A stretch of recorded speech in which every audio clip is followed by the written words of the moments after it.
Sejam bem-vindos ao meu podcast, onde eu, Francisco Gouveia, estou à conversa com alguém. Este é o A Conversa Com. Então, olá a todos, sejam bem-vindos.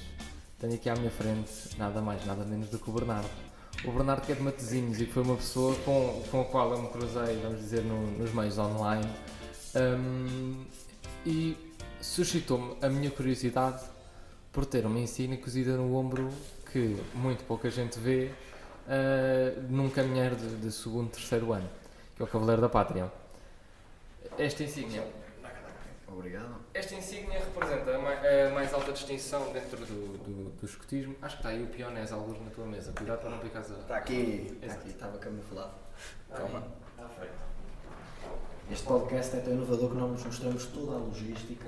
Nós não, o Francisco mostra toda a logística por trás destas conversas. Então, agora tendo a logística feita da assinatura do contrato, o Bernardo suscita a minha curiosidade quando eu vejo uma página que é o Conversas ao Farol. E é interessante, mas Conversas ao Farol o que é isto? É escotista, então mas fazem entrevistas, fazem tipo podcasts, fazem cenas assim. Pá, que estranho, e fui ver e havia uns posts que apresentava a equipa de, olha os coordenadores, olha a logística, o que quer que seja. E um dos posts estava lá o Bernardo. Eu fui, ok, quem é que é? E pedi para seguir, não sei se quer se é aberta a conta ou se é fechado ou whatever. E entretanto fui vendo o que é que ele fazia e claro, há sempre aquele bichinho atrás da orelha que, pá, esta pessoa deve ser interessante, deixa lá procurar mais. Entretanto percebi que ele é de Matosinhos, do agrupamento 677 Matosinhos, aqui na casa, estamos presentes. The World's Best Fish.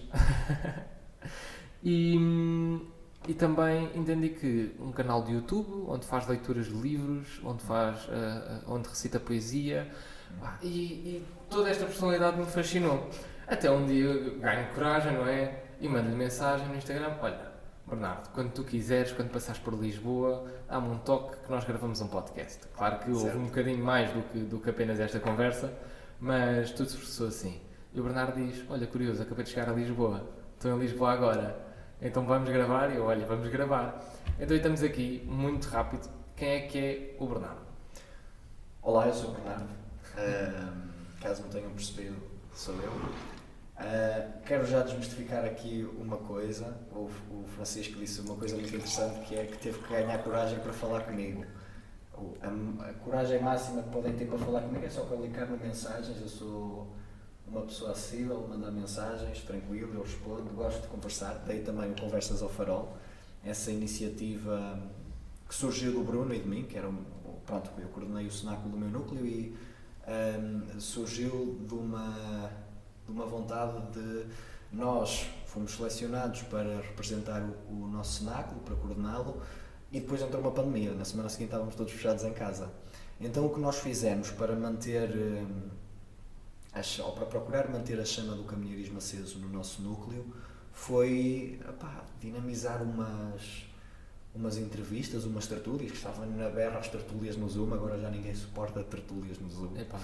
Agora o Zoom acaba com isso. Pronto, começámos a dinamizar no Zoom com alguns temas de importância para jovens escoteiros e não só, para pessoas interessadas em perceber de que modo é que o escotismo se relacionava com a sociedade. Chegámos a ter temas como o que é o desafio dentro do movimento escotista, escotismo e política, de que maneira e de que modo é que se relacionam, e pronto, as coisas foram fluindo. Depois chegou o verão, nós fizemos uma pausa, dissemos mas agora vamos de férias. Fizemos uma pausa no projeto e depois, mais tarde, o projeto ressurgiu, isto depois já do nosso cenáculo, por isso ele teve bastante tempo mesmo em stand-by. Entretanto, nesse tempo em stand-by, eu decidi na minha página pessoal, era aquilo que estávamos a falar em off the record, eu decidi na minha página pessoal começar a dinamizar algo singular, porque acredito de facto, como também já percebi que acreditas, que é da partilha que nasce a luz. E quanto mais formos iluminar, em primeiro lugar iluminar-nos a nós e para depois podermos iluminar os outros, sem nunca ofuscar, então o mundo de facto torna-se um lugar melhor e estamos a viver de acordo e a ir de acordo àquilo que o BP nos recomendou. E digo recomendou porque de facto o movimento escotista é um movimento de liberdade, por isso não é aquilo que ele nos mandou fazer, não, nos recomendou. E nós, como sentimos afinidade com isso, aceitamos. Então o que é que eu decidi fazer na minha página? Decidi dinamizar a imagem daquilo que o Agostinho da Silva fazia, ou tentaram fazer com ele, esse sim, um filósofo com F grande. Conversas vadias, isto é, acho que a RTP não percebeu muito bem o conceito. Mas pronto, ele ia à RTP, sentava-se e estava a falar com alguém. Só que aquilo era mais uma entrevista, não era tanto falar. Por isso é que eu digo que a RTP não percebeu bem o conceito. Então eu disse, ok, deixa-me experimentar isto no Instagram. Até porque o Instagram, e depois não te cheguei a explicar isto há pouco, o Instagram tem a facilidade de tu estás a fazer uma live e poderes convidar alguém para entrar, alguém para depois entrar, estás ali a receber feedback logo das pessoas. Por isso é que eu optei pelo Instagram e não, por exemplo, pelo YouTube ou pelo Spotify. Sim, também é uma ferramenta que tem o seu espaço. Exatamente. Porque só com o telemóvel nós conseguimos fazer uma plataforma Claro. de partilha e de receber o feedback automaticamente. No YouTube é mais difícil, ou precisas de um computador, ou precisas de uma câmara adjacente, precisas de uma captação de som melhor. Há que saber mesmo aproveitar os benefícios que cada rede social, que cada ferramenta digital, cada ferramenta digital nos dá. E pronto, pareceu-me que o Instagram era o melhor para o efeito que eu pretendia e ainda cheguei a fazer à volta de 15 conversas vadias, eram todas às segundas-feiras. Se quiserem ir na minha página pessoal ainda as podem encontrar lá, onde era mesmo, convidava alguém, que foi aquilo que fizeste comigo também, convidava alguém para falar e a pessoa, então, mas o que é que vamos falar? Pá, não sei, o que seja no momento. É mesmo o que surgir. Uma das grandes, entre aspas, críticas que as pessoas vêm sempre apontar àquilo que eu faço é, Francisco, não há estrutura. Eu tento, mais ou menos na minha cabeça, ter uma linha condutora, orientar a conversa para lá e nesse sentido separei aqui um capítulo só de um livro. Isto está traduzido para português, mas ele é um livro que a maior parte das pessoas conhece. Onde é que está? Deixa-me só dizer uma coisa enquanto procuras. Eu também sou uma pessoa que não gosto muito de ter uma estrutura muito fixa, até porque se nós formos fazer uma comparação com aquilo que não está tocado pelo homem, não é? Que a natureza em bruto, ela não tem estrutura nenhuma e as coisas funcionam de maneira impecável. Por isso, eu acho que nós, enquanto seres humanos, temos muito a aprender com isso e aprender a confiar, que é uma coisa que, quando aprendes a confiar, e em primeiro lugar, para confiar no outro, tens de confiar primeiro em ti, senão é uma confiança no outro à base, é uma base pouco estável, não é? Quando aprendes a confiar, tu confias nessa falta de estrutura. Porquê? Porque é que eu nessas conversas estava à vontade para falar sem estrutura? Porque, em primeiro lugar, confiava nas minhas capacidades de poder conduzir uma conversa, não é? Porque se eu consigo fazer sem ter uma câmara apontada para mim, então, pois bem, certamente também eu conseguirei fazer com uma câmara apontada para mim. E depois era mesmo, o objetivo daquilo era conversar. Se eu, quando converso com alguém, não tenho estrutura... Exato. E é muito essa imagem que eu tento passar, que é, isto supostamente é uma conversa com alguém. Não é uma entrevista, porque se fosse uma entrevista eu vinha com talking points. É importante às vezes ter algumas perguntas base, porque elas nos fazem levar ao centro do ser da outra pessoa. Se eu estou a falar com uma pessoa que é faixa preta em 5 artes marciais diferentes, talvez uma das perguntas essenciais é o que é a grande razão pela qual continua a treinar ainda hoje, se já sabe tanto. Claro. Estas perguntas são muito interessantes. Mas isso também acontece numa conversa normal, não é? Só que, imagina, quando... Eu sei que queres limpar, desculpa, eu já... Não há mal nenhum. Mas numa conversa, imagina, tu queres falar com alguém, tu pensas, ok, o que é que eu quero conhecer desta pessoa? Quero conhecer isto. E tens logo ali umas perguntas mentais, que é, por exemplo, tu quando eu perguntei, mas porquê falar comigo? O que é que eu tenho de interessante? Tu disseste, olha, isto e isto. São logo, tipo, são guidelines, não sendo guidelines. Não sei se tu conheces o livro que é How to Win Friends and Influence People. Não. Ok, tipo, é um best-seller, foi escrito em 1915, 16, ou seja, já é antigo. Já é daqueles gajos que não tinham mais nada que fazer com o tempo e começaram a escrever estes livros assim meio como é que nós vamos na vida e não sei o quê. Mas hoje em dia é quase uma bíblia de qualquer pessoa nos negócios, qualquer pessoa que esteja na área do marketing, qualquer pessoa que esteja na área das relações humanas, exatamente para nós percebermos como é que nós podemos conquistar amizades e influenciar pessoas em geral. E o influenciar às vezes tem aquela conotação negativa que todos nós hoje em dia estamos habituados. Mas um dos capítulos, isto aliás é uma versão traduzida e é uma versão complementar, é um resumo daquilo, mas um dos capítulos chama-se Tente Descobrir o Ponto de Vista Alheio. Ok. E desmistificando este capítulo, este título, primeiro defini o que é um ponto de vista e o que é aquilo que é uma opinião pessoal, porque eu vim agora, aliás ontem, cheguei de uma viagem de 3 dias ao Porto com um amigo, com o meu melhor amigo, que é o Filipe, e tivemos a andar, fizemos cerca de 25, 30 km quase todos os dias, de skate, a pé, metade. E talvez a conversa que mais me marcou foi quando nós passámos 6 ou 7 horas seguidas a falar sobre o que é o ponto de vista de alguém e o porquê de a opinião estar muito relacionada ao nosso ponto de vista. E ele dizia-me uma coisa que eu concordo plenamente, que é o facto de nós às vezes discutimos não porque discordamos, mas sim porque vemos de forma diferente. Porque todos nós temos uma família, todos nós temos uma mãe, um pai, mas todos nós temos uma vivência diferente, temos uma forma de ver a família diferente, e quando nós vamos falar com alguém e dizemos minha família é o melhor que me aconteceu, de repente a outra pessoa responde não, eu acho que a minha família só me traz coisas más. É um ponto de vista, é uma forma de ver.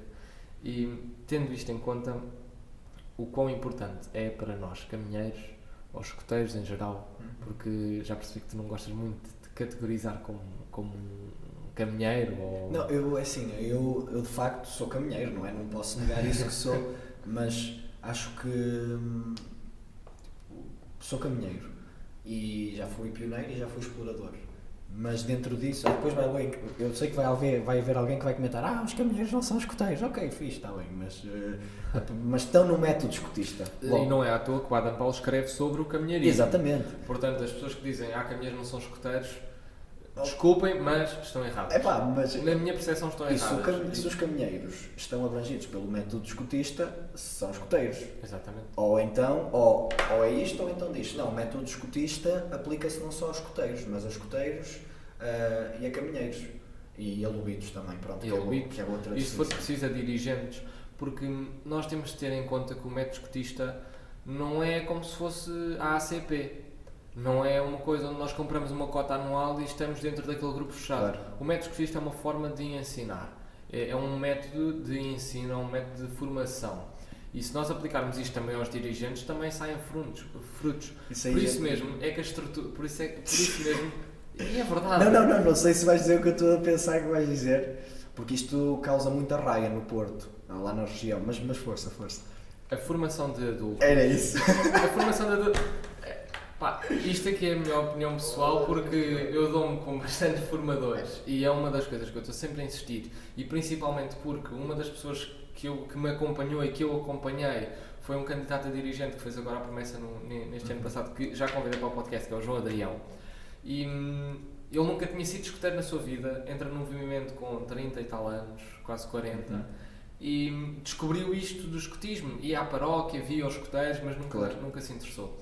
E nós sempre falámos um pouco sobre a falha na formação dos dirigentes, porque vai muito para o lado institucional e deixa a parte educativa de lado. Isto em relação aos dirigentes, ou seja, formar os dirigentes como se eles fossem escoteiros na mesma. Claro. Porque formar patrulhas, formar equipas é a base do escotismo. E claro que nós temos chefes de agrupamento, como temos guias de tribo. Não é? A base é a mesma. E se nós formos ler o Cartas a um Chefe, que eu nem sei se está aí. Está aí. Não está aí. O Cartas a um Chefe, eu emprestei a quem? Eu emprestei à Diana, não faz mal. Diana, devolve o livro. Não, Diana, podes ler, tens para aí 2 ou 3 semanas, é tranquilo. Mas o Cartas a um Chefe é muito à base de nós descobrirmos como é que nós podemos ser formadores de outros. E eu desafio qualquer caminheiro, qualquer pioneiro, até diria explorador, se tiver maturidade para tal, a tentar desmistificar 2 ou 3 palestras ou neste caso cartas, do Cartas a um Chefe. porque fala-nos lá de pilares do escotismo. O facto de haver um herói. Deve haver uma figura num grupo que seja o herói. E quando se fala de herói, não se fala de uma pessoa que é posta num altar, porque isso, felizmente só há um, mas uma pessoa que nós possamos seguir quase que cegamente, porque confiamos nela de tal forma... É uma referência. Exato. E é aquilo que ainda agora nós estávamos a falar, que era o exemplo. Claro. Por exemplo, na minha cidade eu tenho estampado aqui. Sim, eu notei, não há ensino que se compara ao exemplo. Muito bonito. É à base do exemplo que se vai conseguir formar jovens e formar adultos, acima de tudo. E eu acredito que haja um esforço muito grande no escotismo adulto, porque, aliás, é voluntário. Nenhum chefe, nenhum dirigente do CNE é pago para estar a formar jovens. Claro. E à base de voluntariado também não se pode pedir um serviço excepcional, mas continuar com esta noção de que até os dirigentes têm de continuar a dar o exemplo é uma das noções mais bonitas do escotismo e que a mim me continua a cativar muito o facto de querer vir a ser dirigente. Tu tens essa vontade de...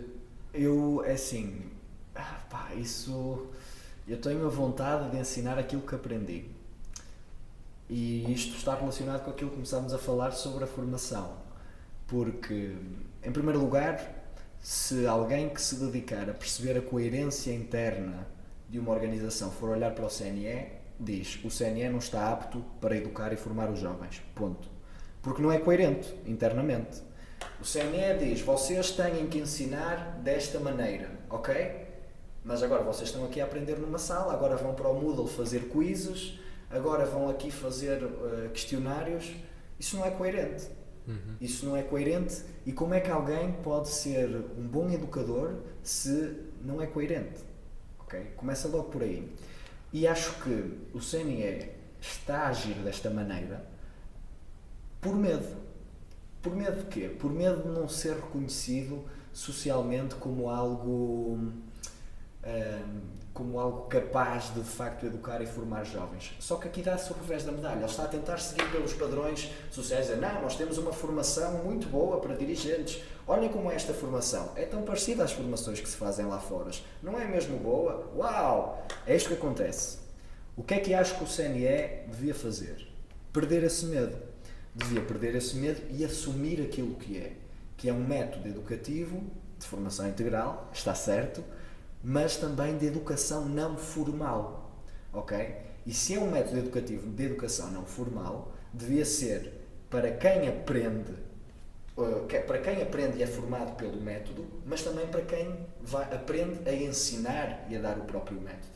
Mas esse medo não virá da perca de apoios, porque já houve situações, eu sei de algumas, mas também não vou estar aqui a referir quais em específico, em que o facto do CNE agir como age, ou fazer, vamos imaginar, eu falei de uma coisa no podcast que gravei com o Rui, que era o meu padrinho promessa, o chefe de agrupamento, que era o facto de hoje em dia, temos de passar muitas burocracias e nós só queríamos era pegar nos pés de gato, fazer uma parede de escalada com os miúdos e fazer as cenas e não sei o quê. Hoje em dia nós não podemos fazer nada disso sem passar por uma data de instituição. Está certo. E essa reflexão levou-nos ao facto de, por haver tantos constrangimentos, muita gente tem medo e, além do mais, retira-nos muitos apoios. Porque se nós, no CNE, começássemos a focar naquilo que é a Bíblia do escotismo, que é o escotismo para rapazes, tenta fazer isto com os teus miúdos, ou tentar todos os anos imitar o acampamento de Brownsia. Se os exploradores fizessem hoje em dia o acampamento de Brownsia, não sobreviviam a 2 dias. Claro.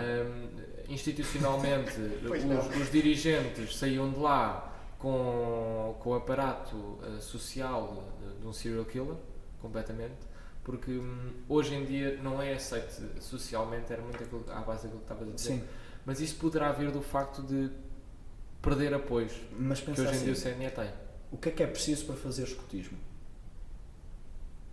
É preciso miúdos para poderem aprender, miúdos e miúdas, que seja, miúdos e miúdas para poderem aprender, e jovens, porque nós somos jovens e eu estou a aprender com o escotismo. E acredito que os dirigentes também aprendam com o escotismo, mas o seu papel aqui é mais dar do que aprender. É preciso isso. E é preciso, mais do que apoios, credibilidade. Ok? E tu podes dizer, ei, então estás a ser contraditório, tu estás a dizer uma coisa, estás a dizer que o CNE tem que agir de acordo estás a dizer que o CNE não age de acordo com o padrão social e que isso está mal e que deve agir de acordo com aquilo que é, e estás a falar aqui de credibilidade.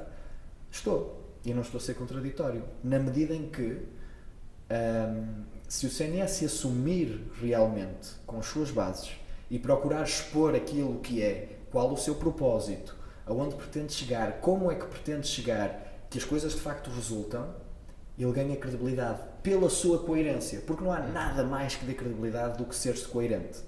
Sim. Nada mais. E ser-se íntegro. É isso que aprendemos no escutismo. A honra do escuta inspira confiança. Por isso, é uma coisa difícil. De facto, eu vou-me debruçar. Não me vou debruçar sobre este tópico na minha tese de mestrado. Eu acho que não te cheguei a dizer. Eu estou a tirar um mestrado em comunicação estratégica e liderança. Por isso, isto são tópicos que fervem comigo e que me dizem muito. De facto, o tópico, e já voltamos, já vou fazer a ponto, o tópico da minha tese, eu estou a apontar que seja de que modo é que o Corpo Nacional de Escutas ajuda a formar e a educar jovens líderes. E pronto, isso é muito importante. Acho que a sociedade, quando perceber isso, a nossa credibilidade vai aumentar imenso. Agora, a nossa credibilidade aumenta, mas pode vir logo a cair se depois a sociedade se debruçar a tentar perceber como é que nós funcionamos internamente.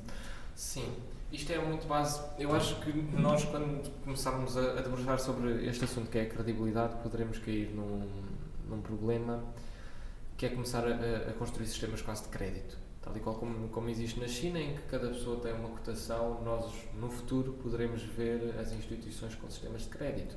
Okay. Em que hoje em dia já temos isto em ação, por exemplo, no Google.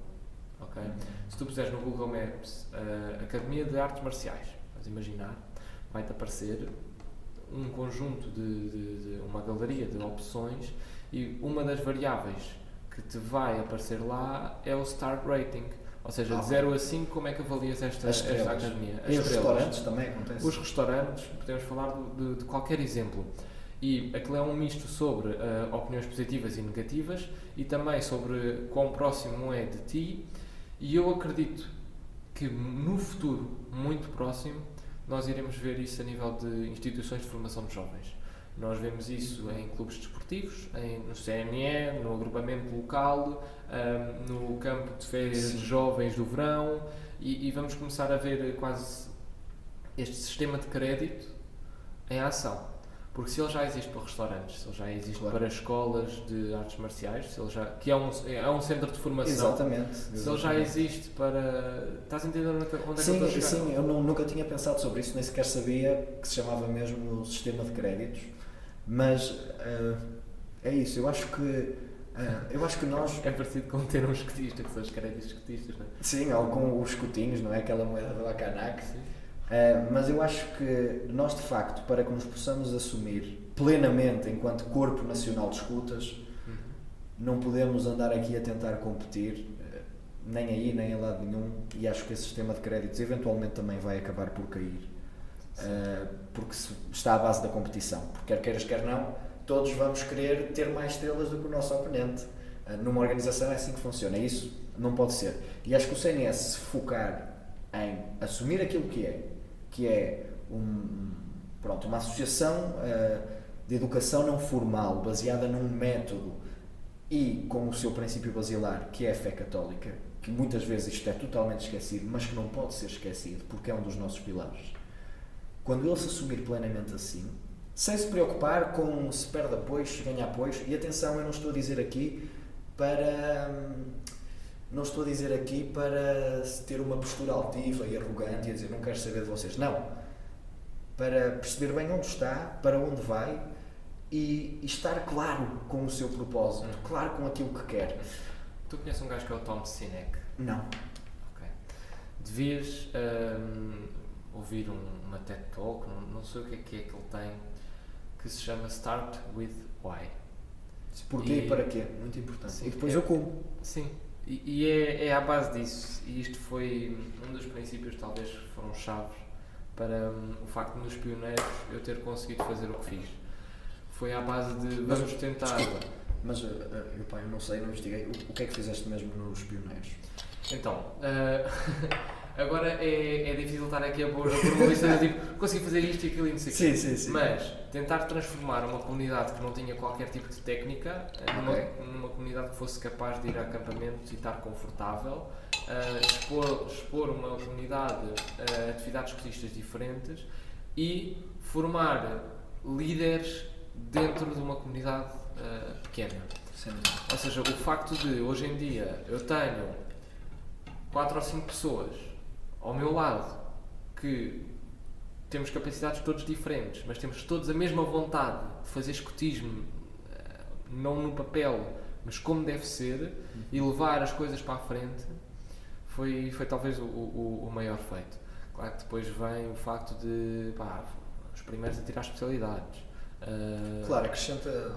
Ou seja, todas as coisinhas, tipo ir ao Tecori pela primeira vez, apurar-nos para a Tecori Nacional, foi uma coisa inédita de uma comunidade que 3 anos antes era considerado um gênio, aquele que sabia tirar 2 azimuts e fazer um lais-guia. Era um gênio. E nós hoje em dia temos na comunidade miúdos que se calhar têm 14 anos, mas ainda estão no 6º ano, ou seja, estão 2 ou 3 anos atrás, na escola, no sistema educativo normal, mas no CNE sabem tanto quanto um gajo que está no 12º. Claro, e essa é a beleza do CNE. Sim. Eu espero que não esteja a passar a imagem de que eu sou anti-CNE. Nada disso. Eu faço parte do Corpo Nacional de Escotas. Nós preocupamos mais do que ninguém. Estamos lá dentro. Nós queremos fazer. Exatamente, eu faço parte do Corpo Nacional de Escutas, de equipas de núcleo, regional, nacional. Faço parte disso tudo. E devo muito ao CNE. A minha tese de mestrado vai ser uma tentativa de lhe poder, não é dar, porque estas coisas eu acredito não, sei que não está a cobrar nada, mas é uma maneira de retribuir aquilo que ele me deu a mim. E sei que depois também vou poder retribuir ensinando aquilo que dei. E não cheguei a responder à questão de se quer ser dirigente ou não. Neste momento, não sei, não tanto por não sentir afinidade, mas por a formação. Mas Bernardo, eu compreendo onde tu estás, mas é muito importante quando nós olhamos para um castelo tão grande, com tantas pedras, que é uma coisa tão difícil de mover.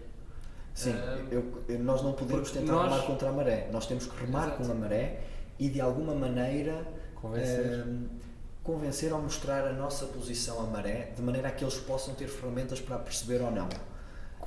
Como ganhar amigos e influenciar pessoas. Exatamente, tens que é muito à base disso. Nós temos de entrar num grupo, temos de ganhar amigos, temos de nos fazer como eles, e isto não de uma forma má, porque isto é quase como se fosse um lobo que entra em roupas de ovelha, não é? Isto aqui às vezes é o que as pessoas pensam quando nós entra num grupo, quase torna-te como eles, percebe como é que eles são e tenta conduzi-los a um sítio melhor.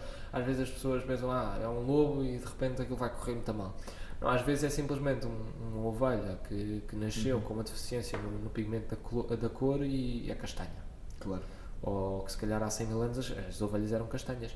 E ela vê que ser castanho tem vantagens na camuflagem em relação aos lobos, vamos imaginar, e convence os outros todos a banharem-se na lama. Sim, e agora, não querendo fazer um salto muito agressivo, mas um dos nossos problemas sociais hoje em dia, problemas políticos principalmente, porque políticos somos todos, ou melhor, todos nós fazemos política. O que nós estamos a fazer aqui é política, que é um trabalho para a polis, para os nossos concidadãos. No entanto, os políticos são aqueles que fazem política profissionalmente, ou tratam das burocracias, fazem política, salvo seja. E um dos nossos problemas é não saber aquilo que tu disseste no início, não saber ouvir, não saber perceber o outro ponto de vista, nem querer perceber. E eu não sou a fã de nenhum partido, não sou a fã de nenhuma ideologia, mesmo porque acho que ser a fã de um partido ou de uma ideologia é ficar preso quando o mundo é constante mudança. E tu tanto podes votar CDS quando achas que tens que votar CDS e votar Bloco de Esquerda quando achas que tens que votar Bloco de Esquerda. Isto é o que é ser racional. Agora, as coisas não funcionam assim, já sabemos, porque há um grande problema aqui que são egos. Mas não é aí que eu quero chegar agora. O que eu quero chegar é que um dos nossos problemas principais é nós não estarmos predispostos, se calhar por não estarmos seguros de facto, ou por não querermos mostrar a nossa perspectiva, por receio ou por... pronto, não sei. Não querer mostrar a nossa perspectiva é não querermos sequer ouvir aqueles que a nós não nos dizem nada, aqueles que... Nós não nos identificamos com eles. Não nos identificamos com eles e estigmatizamos, dizemos aquele sujeito ali do partido Y, que tanto pode ser de um lado do sistema, como do outro lado do sistema, porque estão ambos dentro do sistema. Ser antissistema é alguém que ninguém nem sequer quer saber do sistema, faz política aqui como estamos a fazer. Se calhar podemos ser considerados antissistema por estarmos aqui a falar. Não sei, não me interessa, por isso é que se calhar somos. Eu acho, e isto aqui é muito à base de uma opinião pessoal. Desculpa, eu não estou aqui a fazer apologia à anarquia, ok? Não se confunda. Acho que ninguém aqui está a fazer. O Estado é importante. Eu ainda ontem cheguei a casa tarde, estive a orientar as coisas todas para hoje e enquanto isto, como eu te disse, estou sempre a ouvir podcasts. E uma das ideias que fechou o podcast que eu estava a ouvir, que era com um chinês que é dono de 5 ou 6 restaurantes lá nos Estados Unidos, na zona do Texas, ele estava a dizer que nós devemos popularizar esta ideia de haver uma tribo que procura ter conversas racionais. Tornar isto que nós estamos a fazer, claro, de sentarmos e falarmos sobre temas que sejam desconfortáveis ou confortáveis, ou partilhar ideias, claro, e partilhar claro. pontos de vista diferentes, mas popularizar isto. Mostrar que isto é o caminho a seguir. Porque nós chegámos onde chegámos porque houve capacidade de mudança, porque as pessoas não ficaram casadas com as ideias. E de comunicação. Sim. E a comunicação é bidirecional, isto é. E já o Platão dizia isto, e aqui vou buscar isto à minha licenciatura de filosofia, teve que ficar alguma coisa, não é? E já o Platão dizia isto, que a dialética não deve ser visto como setas a ir assim, mas com duas setas que chegam ao centro e convergem e levam aos dois. E para isto é preciso humildade, para poder perceber que estamos errados. Voltando ali ao ponto anterior, imagina, agora um exemplo muito prático. Toda a gente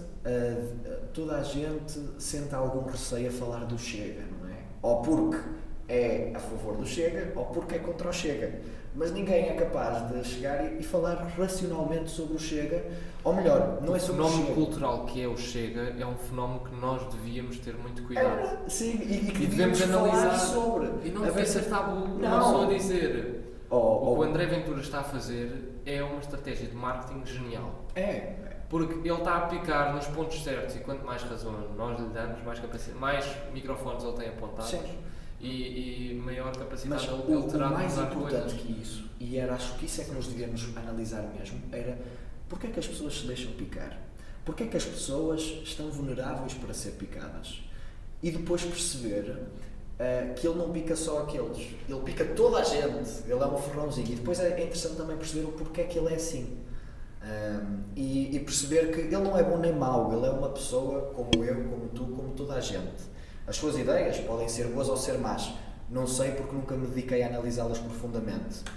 Ok, sei que tem algumas ideias que são injustas para com a realidade atual, como por exemplo, foi um ato erradíssimo chamar bandidos àquela família do bairro da Jamaica, se não estou em erro. Isso está totalmente errado, não está certo. Foi feito baseado num preconceito, foi feito baseado em tribalismo. Há uma linha condutora que nós vamos sempre encontrar na nossa vida, que é o dilema de que o nosso corpo e a nossa mente não evoluiu para a tecnologia que nós temos à nossa volta. Não estamos Nós não estamos adaptados. E neste sentido há uma linha que é o tribalismo. E todos nós ainda pensamos como se estivéssemos numa tribo. E uma tribo, aquilo que pelo menos os gajos de evolução biológica tentam descrever, é um conjunto de 150 até 200 pessoas que nós conhecemos e que nos damos e conseguimos partilhar opiniões e seguimos a mesma fé e temos uma comunidade, esta comunidade até 200 pessoas que nós conhecemos. Hoje em dia não se aplica, porque 200 pessoas é uma pessoa que tem 200 seguidores no Instagram, pá, é um falhado, meu. 200 seguidores, coitado. O normal hoje em dia, ou aquilo que toda a gente quer é, pá, tenho uma comunidade de 20 mil pessoas atrás de mim. Fogo, meu. Como é que tu sabes o nome de toda a gente? Não sabes. Não sabes. E neste sentido, do tribalismo, as regras sociais são as mesmas. E eu não estive lá, eu não tenho uma máquina de tempo, não fui ver como é que eram as assembleias gerais nessas tribos, mas eu acredito que aquele que conseguia levar mais gente atrás era aquele que apontava o dedo aos outros e que dizia: tu estás mal, e aquela está coxa, aquela não pode vir connosco à caça, e aquele mijou dentro da água, agora estamos todos lixados. Percebes? E esse gajo que apontava era aquele que toda a gente olhava durante a reunião, porque ninguém ouvia aquele que era muito mellow, Mas que era porquê? muito calmo. Porque o nosso instinto animal de sobrevivência, eu adoro sobrevivência e adoro liderança, portanto eu estou a adorar esta conversa. O nosso instinto animal está muito à base de identificarmos ameaças. E nós vamos seguir mais aquela pessoa que está constantemente a apontar o dedo e a identificar ameaças do que aquela pessoa que está sempre do tipo: vamos ter calma, vamos arranjar soluções, vamos... Mas sabes porquê? Porque isso é a racionalidade, não o tribalismo. Sim, e isso é o problema dos nossos líderes. Porquê? Porque é que as pessoas seguem quem aponta o dedo e quem diz tu estás mal, tu estás mal? Porque elas não querem se levar com aquele dedo apontado em si. Elas não querem poder vir a ser o alvo de ser apontada. Porque têm, voltamos ao mesmo, medo. E porquê é que existe o medo? Porque há ego. E já lá podemos ir a seguir. Mas as pessoas não querem ser apontadas.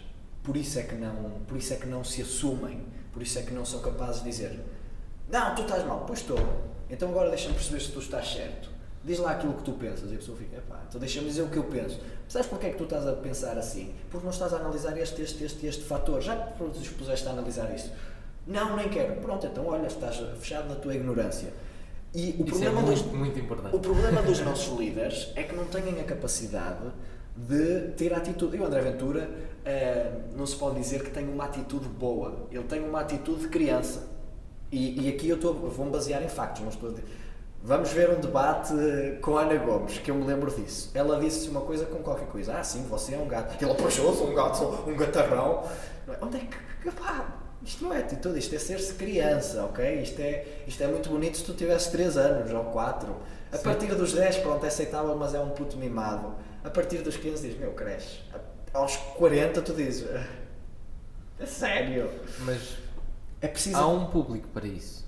E esse público... Pois há. É o público que não quer ser apontado. Porque tem medo de ser apontado. Por isso é quem aponta. Porque se tu seguir, se fores atrás, é quem está a apontar o dedo. Não levas com o dedo, porque essas pessoas que apontam o dedo não têm a capacidade de apontar o dedo para si próprias e, consequentemente, para todos os outros. E esse é o grande problema. A minha perspectiva face ao Chega é... Eu não sei se tenho amigos partidários do Chega, nem se não. No entanto, eu gostava de ter, para poder perceber isso e para racionalmente poder perceber qual é o ponto de vista deles e porque é que eles estão dentro desta maré. Sim. Que... não me parece que vá ser benéfica para o nosso contexto social e cívico. Porquê? Porque se baseia à base da violência, à base da divisão. Eles não procuram, a partir do momento em que há portugueses de bem e portugueses de mal, então, espera aí, então vamos dizer que há portugueses baseados num conceito subjetivo e portugueses que são baseados noutro conceito subjetivo. Epá, calma, eu não vou ser o presidente de todos. Está aqui um líder que é capaz de unir uma nação e é capaz de unir as pessoas. Um líder perfeito. Unir as pessoas é só se forem batatas, não é? Não tem nexo. E acho que o grande problema social e o que está a fazer com que isto tudo se alastre e ganhe proporções que não devia estar a ganhar, porque isto é um bumerangue. Quanto mais longe lançamos, ele pode demorar mais tempo, mas ele vem com uma potência desgraçada e parte-nos o queixo, porque não o conseguimos agarrar. O que nós devíamos fazer era deixar as nossas convicçõezinhas, que não interessam para nada, para o que realmente importa, não interessam. Irmos falar com essas pessoas, perceber o ponto de vista delas e depois aí sim tirar as nossas convicções, depois de as ouvir e mostrar. Tu disseste isso que está acertado. No entanto, isso que tu disseste que está acertado está errado por causa disto. Ou está errado não. Isto não é coerente por causa disto aqui. Não sei se tu acompanhas no YouTube um comentador político chamado Gonçalo, eu não sei o último nome. Gonçalo... Pronto, o que eu sei é que ele é o vice-candidato à Câmara de Oeiras pelo Chega. E ele diz coisas muito interessantes e acertadas. No entanto, diz logo a seguir outras coisas que vão denegrir e deturpar totalmente o significado das coisas acertadas que disse atrás. Sim. Isso é... Mas nós estamos agora a analisar um caso na extrema-direita e podemos transpor isto tudo para a extrema-esquerda. Totalmente, é a mesma coisa. De igual forma, quando nós estamos a ouvir... Só que é mais explícito a direita. Eu já ouvi fóruns, tertúlios, o que quer que seja que eles chamam isso no Partido Comunista, em que eles estão a pôr o dedo na ferida em situações importantes e estão a ter opiniões que são realmente muito importantes. Mas depois vem a segunda frase que eles dizem, que é: a solução é tirarmos a riqueza dos ricos. E eu, lá está. É mesmo. É quase como se fosse uma faca que nos acerta nas costas, porque é o boomerang que tu falas. É nós depositamos a esperança numa coisa que tem um ideal correto, mas nunca sabemos o resultado que vem. Imagina, eu faço... Vai ser muito difícil de nós sabermos que resultado é que vem, porque quando nós depositamos a confiança em alguém, nós depositamos numa quantidade de opiniões que temos, de percepções que temos, mas nunca sabemos realmente quais é que são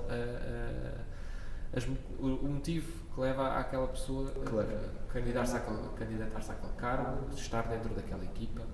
E nesse sentido, tu falaste aqui de uma questão que é nós irmos com a maré para conseguirmos mudar o oceano. Isto foi uma das coisas que eu gosto muito de observar e que às vezes as pessoas têm de ter em conta. Sem nunca perder, eu há pouco posso ter passado mal a imagem, que é deixar as nossas convicçõezinhas de lado, deixar a nossa chave na vazia para poder encher com o outro e depois aí sim filtrar e aí usar o filtro das nossas convicções. E nessa questão da maré é sim ir com a maré para conseguir de alguma maneira tocar no oceano. O que é uma maré de pequenos heróis? O que é uma maré de pequenos heróis? Ei, que ótima passagem! Olha, a maré de pequenos heróis, e vai ser um salto muito agressivo outra vez. A Maré de Pequenos Heróis é um projeto magnífico que surgiu no Núcleo Litoral, no no sétimo ciclo do cenáculo do Núcleo Litoral. E é um projeto focado no ambiente, na preservação ambiental, na sustentabilidade, e foi outro exemplo de reinvenção em tempos de pandemia. E pronto, olha, está agora a começar um novo ciclo de uma Maré de Pequenos Heróis. Eles estão com as candidaturas abertas, por isso se forem escuteiros lá do litoral, candidatem-se. Já fiz aqui a minha parte, não foi combinado isto com eles. Mas é de facto um projeto que tem muito a acrescentar. E eu acredito que... Eu já o tentei trazer para Lisboa através do chefe Rui, que não é... Quando disseste o meu chefe de agrupamento Rui, pensava que era ele, não, mas é o chefe Rui de Linda a Velha. Sim. Tentei picá-lo a ele para ver se ele trazia. Mas aquilo que eu acredito que venha não é um projeto em concreto, não é como o cenáculo, que é uma coisa que de repente é quase como um vírus, está em todo lado, toda a gente faz cenáculo.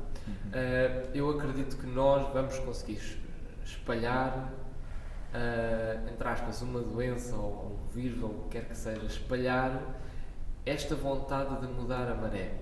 Sim. Porque para nós construirmos uma barragem, para nós construirmos algo que nos seja útil para construir eletricidade para uma vila, para uma cidade, o que quer que seja, nós temos primeiro de mudar o rumo do rio, claro, para depois trabalhar a barragem.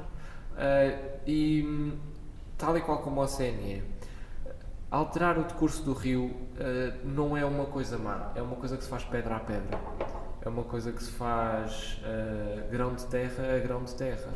E nós não vamos poder esperar que seja o chefe nacional a bater com a mão na mesa e dizer: meus meninos, estamos a fazer tudo errado, vamos para a esquerda em vez de ir para a direita.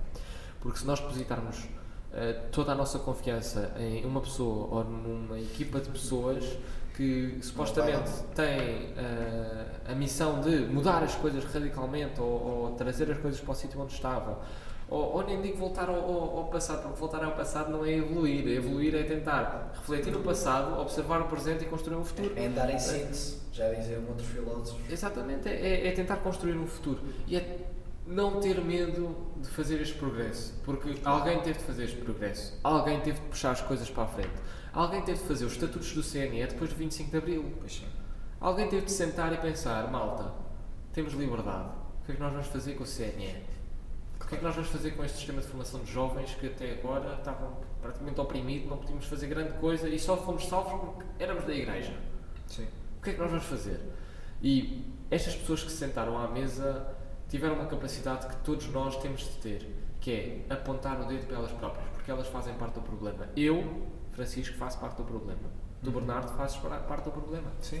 E ter esta capacidade de apontar o nosso próprio dedo a nós próprios, para perceber quais é que são as nossas falhas, aquilo em que nós falhamos a nível de tribo, aquilo que nós falhamos a nível de clã, aquilo que nós falhamos a nível de agrupamento, a nível de núcleo, isto tudo vai ser transportado. Porque, tal e qual como Baden-Powell idealizou, se nós quisermos liderar pelo exemplo, temos que começar por algum lado. E esse algum lado é por nós próprios. Exatamente. E se eu quero mudar o rumo de um país inteiro, de um mundo inteiro, a nível escotista, primeiro tenho de começar em mim. E primeiro tenho de olhar para mim ao espelho e ver onde é que eu estou, o que é que eu posso melhorar. E o que é que eu vou fazer para que a minha equipa, a minha tribo, a minha patrulha, o meu bando, melhore. O que é que vou fazer com que a minha equipa de animadores no agrupamento melhore. Eu, chefe de agrupamento ou animador que está a fazer formação, o que é que eu vou fazer para puxar o envelope mais para a frente? O que é que eu vou fazer com que isto ande mais para a frente? Qual é que é o passo que eu tenho de dar para toda a gente vir atrás? E perceber que tudo começa por uma pessoa. Tudo começou pela ideia que Baden-Powell teve, que veio de muitas cabeças, mas todas essas cabeças foram as primeiras a pensar em alguma coisa. Claro. E Baden-Powell foi o primeiro a escrever aquilo que eram as ideias militares aplicadas aos jovens da sociedade. Mas mais importante que pensar, desculpa interromper, é o agir, não é? Porque há muitos, há excelentes projetos que ficam-se pela intenção. Vamos fazer isto, boa ideia! E fica-se no vamos fazer, nunca se passa a concretização. E eu no outro dia tive um insight que me surgiu, e eu estas coisas digo que me surgem porque acho que aparecem.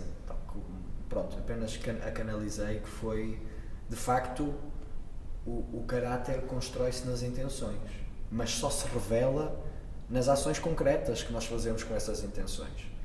Se eu tenho a intenção de deixar o mundo bem melhor do que aquilo que encontrei, olha que pessoa com tanto caráter, sim senhora, mas, quer dizer, tu não consegues dizer olha que pessoa com tanto caráter, porque se a pessoa só disser isto, tu não consegues perceber que ela quer mesmo aquilo. Mas se for uma pessoa que não fala, ou melhor, que fala, mas maioritariamente está em silêncio e diz, ok, vamos fazer, está aqui este plano, isto, temos que fazer isto, então vamos fazer. E as coisas aparecem feitas. Essa pessoa tem mais caráter do que uma pessoa que diz, eu vou fazer isto, eu vou fazer aquilo, quem me dera que isto ficasse assim. Para mim isso é uma pessoa com um caráter muito vazio. Porque aqui nós temos dois tipos de pessoas e eu gosto de categorizar as coisas e analisá-las quase cientificamente. E aí nós estamos em sítios opostos, que tu és filósofo e eu... Não me insulto, não estou a brincar. E estou na área de engenharia, vou para a área de cientista e eu gosto de analisar as coisas no papel mesmo. E nós temos pessoas que fazem e temos pessoas que pensam. Claro.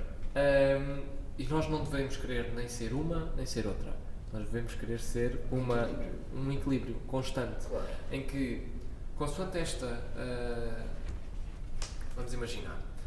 Alguém no agrupamento incendiou um caixote qualquer. Vamos imaginar.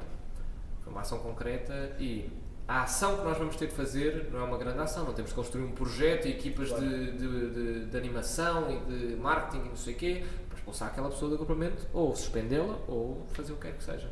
Portanto, se calhar, no espectro do agir e do pensar, vai estar mais no pensar, que é refletir muito bem quem é que é aquela pessoa, o que é que será mais útil para aquela pessoa, o que é que nós devemos fazer. Porque aquilo que nós vamos fazer há de ser uma ação mínima, que é escrever uma carta aos pais, ou então ligar aos pais, e perceber o porquê que fez isso, não é? Exatamente. Portanto, estará mais no pensar.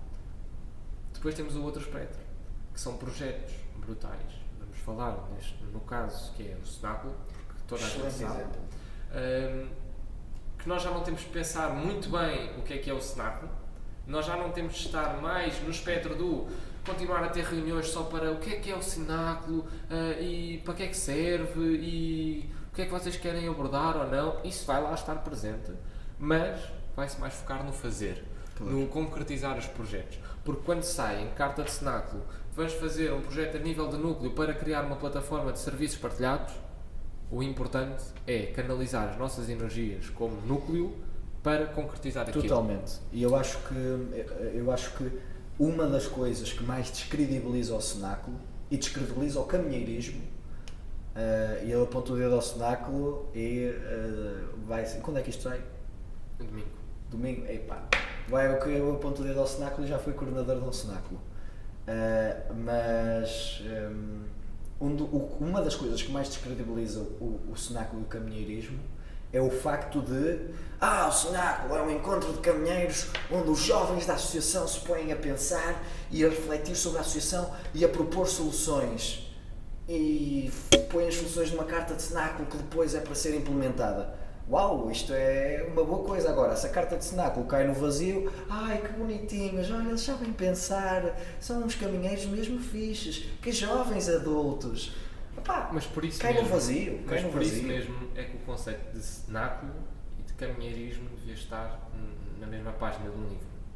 Porque Sim. não é diferente. Não é? E o caminheirismo começa com um passo, começa com o fazer e ir pensando enquanto se vai fazendo, não ficar parado a pensar. E pronto, eu estive nos últimos encontros nacionais de cenáculo, por ser coordenador e representante do meu núcleo, e uma das coisas que apontei como maior falha do ciclo de cenáculo anterior, e atenção, não estou a dizer que as pessoas são isto ou são aquilo, mas é uma falha desse cenáculo, é a fraca implementação das cartas de cenáculo nacional. Se calhar é uma falha que já não é do ciclo anterior, é de todos os que se passaram. Ninguém sabe sequer o que é que são. No último ciclo de cenáculo nacional, saiu na carta de cenáculo nacional a criação de não é de uma plataforma, é de um separador no site do CNE relativo ao desafio com testemunhos. Eu espero não estar a dizer em erro, creio que isto ficou em carta de cenáculo, se não foi uma proposta. Mas eu dou este exemplo porque foi a que me veio à cabeça, as propostas da carta de cenáculo estão todas na mesma página. Isto é um exemplo palpável e que podem conferir enquanto estão a ouvir o podcast. Vocês vão à parte do caminheirismo no CNE, vai-se lá ver se há alguma parte sobre o desafio com testemunhos de pessoas, com ideias de desafios possíveis, com os testemunhos, não digo tipo uma frase bonita, não, testemunhos, isto foi o meu desafio, eu fiz isto e isto, estes foram os processos, o objetivo foi este. Não existe. E duvido muito que isso esteja para acontecer. Mas e porquê é que hoje em dia, e isto aqui é uma percepção muito pessoal, o cenáculo é um fim? Até para as equipas de projetos, mas aí está errado. Exatamente. Até para as equipas de projeto, quando se fala com as pessoas, o pináculo é fizemos cenáculo. Mas nunca deve ser no passado. Deve ser sempre no presente e no futuro. Estamos a fazer cenáculo, estamos a construir, estamos a fazer e estamos a avançar. Estamos a evoluir. Claro. Estamos a construir um amanhã. E é muito à base de perceber que o cenáculo é aquilo que tu dizes. É a linha de partida. Porque a convergência de toda a gente numa Assembleia Geral, a debater temas e a construir um foco, um ideal comum, deve ser o início. Por isso é que se deve fazer isso em tribo, no início do ano. Por isso é que isso se faz em clã no início do ano. Claro. E se em núcleo, a nível dos caminheiros, se faz no cenáculo entre fevereiro, abril, maio, o que quer que seja, deve ser uma coisa que depois leva a um fazer, claro, leva a uma canalização das coisas. Tem que levar. Agora, nós não podemos apontar só as falhas. E eu acredito que a solução estará no boca a boca. E isto foi uma das lições que talvez eu tenha mais aprendido agora no último ano, foi o poder do boca a boca, o poder do falar com alguém, o poder de nos sentarmos. De comunicar. Tornar comum. E eu acredito que a grande solução vem na transmissão do nosso grande porquê. Pergunta aos coordenadores do teu cenáculo porquê? Porquê é que eles são coordenadores? Porquê é que eles gostam de fazer cenáculo? Ou perguntar o porquê a alguém que esteja no teu agrupamento, esteja Imagina que nós estamos no segundo ano de pioneiro, era o meu caso, e vi que havia um gajo no meu agrupamento que estava aí para cenáculo, e eu, mas o que é cenáculo? O que é o cenáculo? E perguntei, e fiz as perguntas, e falei, e é muito importante nós termos esta abertura para, através da conversação, é que vem aquilo que tu dizes, que é a luz, que Exatamente. é o saber E o sentir, mais que saber é o sentir. Sim, sim. É o sentir. Porque uma coisa é saber, outra coisa é sentir. Sim. Tu podes dizer muito à tua namorada: querida, eu amo-te muito, mas depois tu passas o dia, ela faz-te: olha, podes mudar a boleia? Pá, estou a ver uma série. Olha, queres vir comigo dar uma caminhada? Está a chover, não quero isso. Olha, tu achas que isto me fica melhor, isto ou isto? Pá, não me interessa, escolhe um.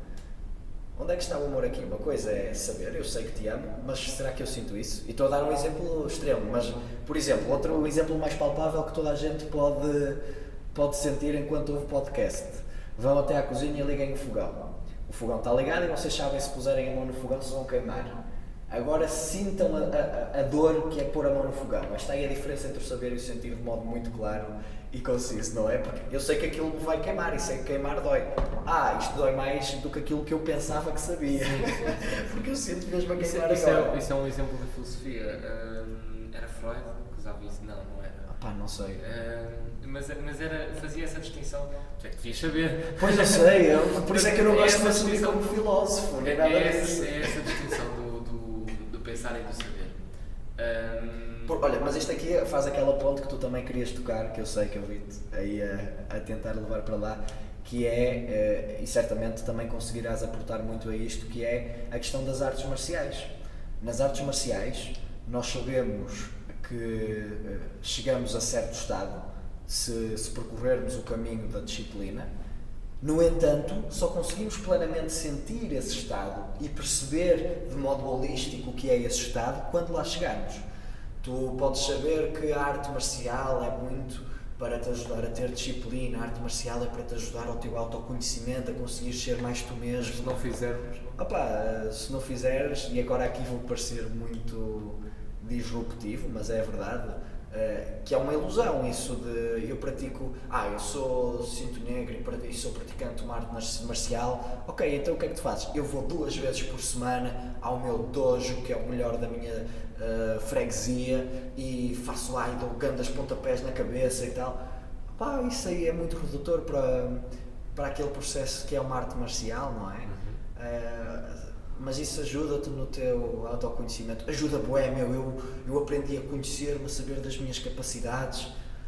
Ok, boa, mas... E acredito que ajudou, se calhar. E ajudou, claro, eu não estou a pôr isso em causa, mas o que poderia ajudar, se isso fosse, se a ilusão caísse, a ilusão de que a arte marcial é dentro de um espaço, que a arte marcial é segundas, terças e quartas, ou terças, quintas e sábados, a ilusão de que para se praticar arte marcial tem que se usar um cinto, para se praticar arte marcial tem que se ter o meu dubok, ou dubok em coreano, que é ok, mas o meu kimono, pronto, é por isso que eu não gosto de me assumir como um praticante de artes marciais. Eu agora apresento-me aos meus amigos no mestrado, que pronto, estou a conhecê-los, eu digo, eu faço exercício físico diariamente, porque arte marcial, ok, é uma ciência de combate, é uma ciência da defesa pessoal, mas não é só ciência, é também arte.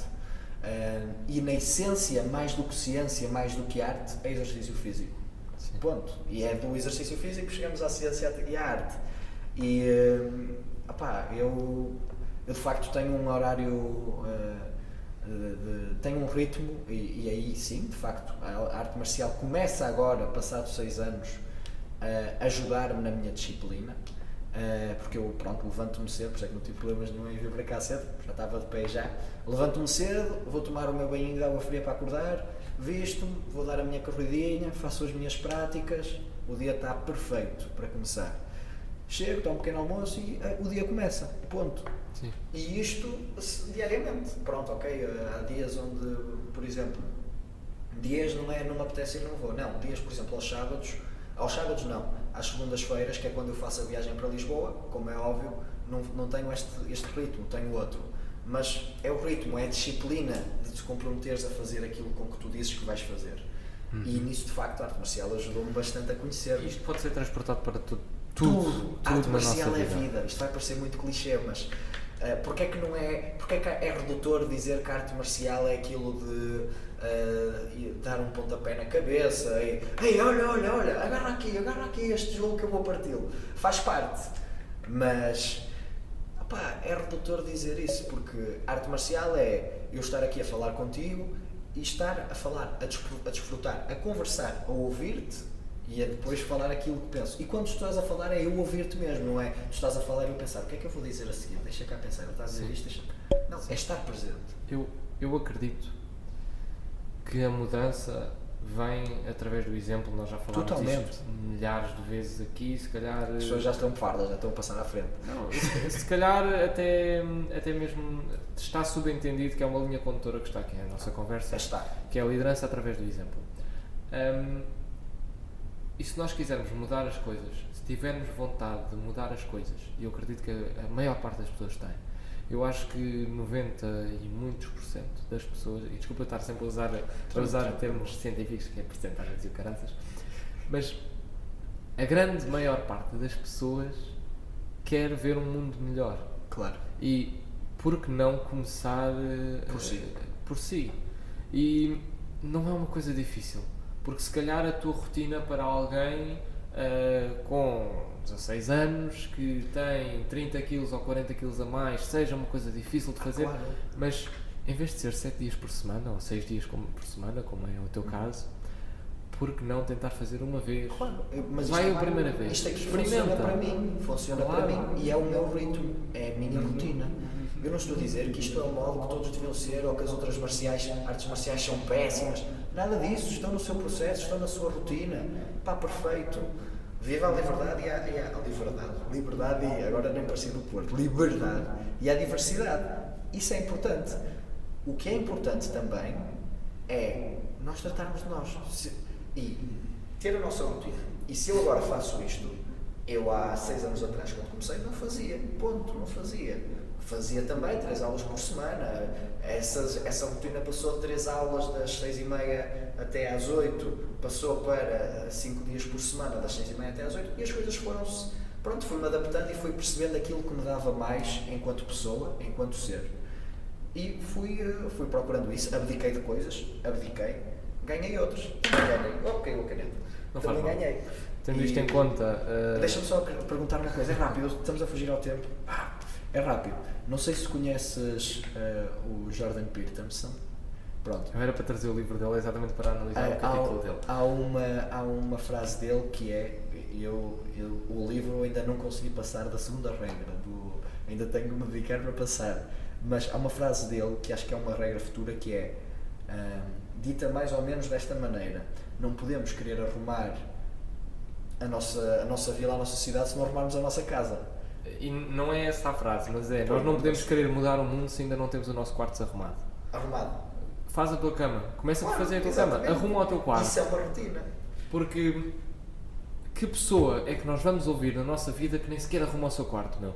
E isto é verdade. E isto aqui é uma coisa que me irrita constantemente, porque eu tive o caso agora há 3 ou 4 semanas, o meu senhorio bate à porta, não liga-me, ó Francisco, pá, eu tenho uma visita às 3 da tarde, pá, pode ir aí ver o quarto, que eu vou mudar de casa agora daqui a um mês mais ou menos, pode ir aí ver o quarto, e eu assim, sem problemas, o meu quarto está arrumado. E eu não tive o stress de epá, agora está tudo desarrumado e não sei o quê, o gajo vai chegar lá, vai ver uma taça de cereais suja e o caraças em cima da mesa, não sei o quê. Tenham o quarto arrumado, tenham a vida arrumada, tenham as conversas em dia e falem com as pessoas acima de tudo. E isto tu falas disto e isto agora é a ideia com que eu quero fechar o episódio e que é muito importante. Estás a dizer já para não falar mais, estou a perceber. Não. Eu acho que se tu agora vindo para Lisboa, isto vai continuar. Isto flui. Mesmo que não seja em formato podcast, cafés e conversas, assim, que seja. As pessoas que liguem, as pessoas que mandem mensagem. E as pessoas, podemos já fazer aqui um convite a todos os que nos estão a ver e que são daqui da área, ou não, se quiserem vir, falem com o Francisco ou comigo e orientamos aí uns cafés mensalmente ou semanalmente. É uma questão de organizarmos e fazermos fóruns de partilha, que é uma coisa incrível e excelente. E é muito importante haver estes locais de partilha. Claro. Mas estes locais de partilha só começam ou só acontecem depois de alguém começar. E esta noção de que temos de cuidar de nós antes de cuidar dos outros é talvez a linha condutora que eu quero transmitir.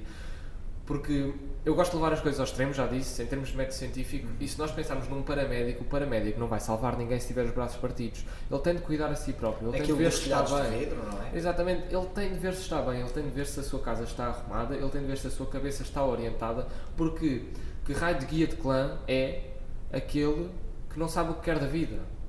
que não sabe, que Mas é corta o cabelo 2 em 2 semanas porque não sabe quem é, não sabe, é uma pessoa frustrada. E isto aqui eu não estou a mandar farpas para ninguém. Eu estou a dizer, aquilo que eu vejo do exterior, como é que nós podemos seguir como exemplo uma pessoa instável. E eu não estou a dizer que seja estável, porque aliás não me sigam a mim como exemplo, eu vos garanto que eu não sou estável, nenhum humano nesta terra é estável, claro. Mas vocês podem seguir um único exemplo. É ilusão. Vocês podem seguir um único exemplo, uma pessoa que não pecou, uma pessoa que até agora ainda está viva dentro de nós, que é Jesus Cristo. Isto é que eu não quero passar isto para o lado evangélico, não quero que as pessoas pensem que isto agora temos aqui uma coisa Jesus tem poder! Não, mas eu estou a compreender, é o exemplo que ele foi. Nós tentamos perceber que para nós cuidarmos dos outros temos de cuidar de nós próprios primeiros e temos de certificar-nos que os nossos argumentos, as nossas muralhas são muito bem fundadas e eu não acredito que elas sejam inabaláveis, porque como já discutimos, serem movíveis é importante. Por isso é que os arranha-céus mais altos são maleáveis. Claro. Não são fixos, não estão fixos, não são feitos só de aço e de metal. Eles são maleáveis, eles têm ar lá dentro, eles têm pessoas, eles têm pesos, eles têm contrapesos, eles têm uma data de engenharia por trás para ser flexíveis. Também nós, na nossa personalidade, no nosso ser, a nossa moralidade deve ser uma coisa maleável, não deve ser fixa. E nós devemos estar prontos a malear. E nós devemos estar prontos a mudar, porque a mim, o que me faz mais impressão são as pessoas que estão constantemente a bater na mesma tecla e não têm a capacidade de ver o mundo de outra forma. Pôr os óculos da inocência, pôr o véu da ignorância, ter esta capacidade de ver o mundo como se fosse um bebê, como se fosse uma criança, e esta noção de que tu, Bernardo, e eu, Francisco, há 20 anos atrás éramos crianças. Nós somos bebés. Eu estava no útero da minha mãe, tu já estavas nascido. Mas nós saímos de um feijãozinho. Nós somos o quê? Não somos nada. E somos todos campeões, porque chegamos todos em primeiro lugar. Isto da competição é tudo uma ilusão. A competição que tínhamos que ganhar já foi ganha. Que era chegar e fecundar. Está feito. A partir deste momento só nos resta desfrutar. Por isso é que a competição é um grande flagelo. E é uma coisa que eventualmente também vai cair. Eu não acredito. Não acredito porque a competição... Não estou a falar da competição... Não estou a falar que as pessoas dizem que é competição, mas não é competição, é cooperação. A competição dentro do escotismo, intertribos, mais do que competição, deve procurar ser cooperação intertribos ou entre equipas. Como é óbvio, tem que haver alguém que ganha e essa pessoa e essa equipa tem que ganhar. Exatamente, para mostrar que há pontos que as outras podem melhorar. Exatamente, não é uma competição, há que distinguir competição de cooperação. A teoria da evolução de Darwin é muito centrada na base da evolução através da competição, em que aquele que consegue passar os seus genes é aquele que na competição... Mas estamos a falar aí de uma competição no âmbito natural, essa, como é óbvio, não vai cair.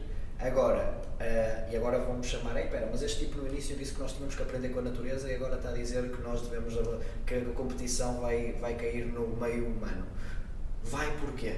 E não estou a ser contraditório, nós temos que aprender com a natureza, sim, mas por sermos a parte consciente e autoconsciente da natureza, temos que ir para além da natureza. Temos que perceber o que é que temos que ficar da natureza e perceber o que é que temos que dar à natureza. E acima de tudo aprender da natureza. Exatamente, e para dar precisamos de cair flagelos, que não são flagelos na natureza, não, são flagelos em nós, que temos consciência da natureza e percebemos o que é que está a acontecer. Porque imagina, não estou a arranjar agora aqui um exemplo, já arranjei. Tu sabes que tu até podes saber uma coisa, mas se tu não, e vai voltar a tocar no sentido, se tu não sentires intimamente aquilo dentro de ti, há parte de ti que não vai conseguir acreditar que aquilo é verdade. E essa vai dar à questão da fé. Eu agora estava a falar baixo, lembrei-me aquilo que disseste do teu padre, por isso é que me aproximei. A questão da fé, e é por isso que eu acho que a fé não pode ser racional. Ou deve ter parte de racionalidade, mas principalmente parte de sentimento. E de mistério. E de mistério. E mais que mistério nós nunca vamos saber. As pessoas dizem, o ser humano, o homem, o poderio do homem. Nós somos... somos o quê? Nós somos outros animaizinhos como os outros temos a essas pessoas eu só digo, olha para cima. Exatamente. Olha para cima. para olha cima para o cosmos. e para dentro e para baixo. Não, somos Percebe tão que pequenos quando e tão nós olhamos grandes ao para mesmo cima, tempo. quando nós olhamos para o céu, à noite ou durante o dia o espaço não desaparece. É um infinito. O que é o infinito? O infinito é uma coisa infinita, é uma coisa que não tem fim. É o que é. Não é? E só isso nos faz sentir tão pequenos que nós começamos a dizer, ok, somos pequenos. Põe-nos no nosso lugar, isso Deixa-nos põe-nos. estar. Isso põe-nos. E nesse sentido, nós temos de acabar. Pá, já estamos Pois eu sei, uma hora eu e peço desculpa. 10. Não, desculpa, não. Isto aqui é uma coisa. Não, eu peço desculpa porque eu sei que. Pronto, por falar. Eu peço desculpa porque isto há horários a cumprir e, opá, isso tu me metes lenha na fogueira e isto continua a arder. Não, e eu acho muito importante esta lenha ser colocada e acredito que não foi só na tua fogueira, não foi só na minha, mas também foi de alguém, Claro. uma pessoa que ouviu, que está até agora e já agora, se estão até agora, onde é que te podem encontrar? Ok, onde é que me podem encontrar? Olha, podem me encontrar pelas ruas de Lisboa. Agora? Neste preciso momento, mas não dá para viajar no tempo, podiam me encontrar aqui, mas digitalmente podem me encontrar na minha página de Instagram, Bernardo AP Lourenco, tenho o arroba antes que é para me identificarem, é uma página aberta, na minha página de Facebook, Bernardo Lourenço. O meu número de telemóvel não vou dizer aqui, mas se quiseres podes pôr na descrição, assim as pessoas podem me contar. Digo, as pessoas podem 915213903. Se quiserem contactar. Estás lixado, os russos vão atrás de ti agora. Os russos? Epá, não sabia. Bom, mas se forem amigáveis, tranquilo. Podem entrar em contacto por WhatsApp e se ficarem interessados. E pronto, estou certo que tenho muito a aprender com alguém que ficou até aqui a ouvir, por isso entrei em contacto comigo e terei todo o gosto em tomar um café, dar um passeio e pronto, vamos partilhar a luz. O que é que tu dizes ao Bernardo que entrou no escotismo? O que é que eu digo a esse Bernardo? Estás sempre no sítio certo, à hora certa. Ponha o cinto que isto vai ser alucinante. E é assim que acabamos. Está feito. Pessoal, de mim já sabem o que é que esperam, né? Domingo por volta do meio-dia, ali a meio do dia, há de sair nas plataformas habituais. Se vocês estiverem a ouvir isto no Spotify até agora, pá, recomendo que vão ao YouTube, nem que seja ver a cara do Bernardo, ver quem é que ele é. E é isso, pá, episódio 28, estamos quase a chegar aos 30, nos 30 Também há a vamos ter festa do 100, da lição 100. Epá, Aí tens de convidar lição toda a gente Isto e vai faz demorar. um mega evento. Vai demorar. Mas é assim, a árvore, toda a sementinha plantada também demora até ser árvore. Exatamente. Mas acho que era uma boa iniciativa, fica aqui já a sugestão, fazer um mega evento presencial com toda a gente, ou quem puder aparecer, não é? E ter tipo assim tertúlias e fóruns de discussão, acho que era interessante. Acho que fazer uma TED Talk. Ou a conversa talk. Olha. Ou só uma talk. Epá, este homem está cheio de ideias, portanto podem ligar-lhe, podem pedir-lhe sugestões que nós passamos muito assim por cima, mas tenham em conta que o Bernardo é uma pessoa que está envolvida em muitas coisas. Aliás, Sim. agora está envolvido na construção de coisas ainda maiores, que eu acho que não posso estar aqui a falar. Opá, eu não disse porque eu não sei se tenho permissão para dizer. E não vale a pena, mas Há de chegar. há de chegar a toda a gente que o Bernardo é um exemplo a seguir. E eu ganhei mais um exemplo hoje, pelas conversas que nós tivemos. E o outro. E é muito importante nós termos esta capacidade de ouvir, esta capacidade de parar. E tomem isso como exemplo e é isso, pá. Estejam predispostos a ouvir, estejam predispostos a não falar e ouvir o outro, porque talvez seja muito importante para a outra pessoa falar e nós nunca vamos saber porque nós estamos na cabeça dela. Sendo assim, estamos feitos, 1h e quase um quarto. E está feito. Pessoal, boa semana, aproveitem. Boa vida!